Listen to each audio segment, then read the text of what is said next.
என்னோடய லாஸ்ட் வீடியோவில் மீஷோவில் 300 ருபீஸ்க்கு விற்கிற ப்ராடக்ட் ஏன் அமேசானில் 500 ருபீஸ் விற்கிறேன்னு சொல்லியிருந்தேன். ஏன்னா அமேசானில் நம்ம கமிஷன் கொடுக்கணும்.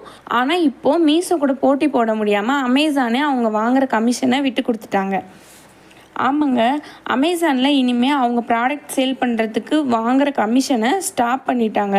இனி 300 ருபீஸ்க்கு கீழே விற்கிற எல்லா பொருளுக்கும் 0% கமிஷன்னு மாற்றிட்டாங்க.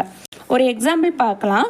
இந்த ட்ரைபாட் மீஷோவில் 150 ருபீஸ்க்கும் அமேசானில் 299க்கும் இருக்கும். இதுக்கு காரணம் அமேசானில் இந்த ப்ராடக்ட்டுக்கு 12% கமிஷன் இருக்கும். 300க்கு 36 ருபீஸ் அண்ட் ஜிஎஸ்டி வாங்குகிறாங்க. அப்புறம் ஷிப்பிங் சார்ஜும் மினிமம் 99 ருபீஸ் இருக்கும். ஸோ இனி அமேசானில் அந்த 12% கமிஷன் 0% கமிஷன் ஆயிரும். அண்ட் ஷிப்பிங் சார்ஜை வந்து 65 ருபீஸு ப்ளஸ் ஜிஎஸ்டின்னு மாற்றிட்டாங்க. ஸோ 300 ருபீஸ்க்கு கீழே இருக்கிற எல்லா ப்ராடக்ட்டுமே 40 to 70 ருபீஸ் வந்து குறைய வாய்ப்பு இருக்குது.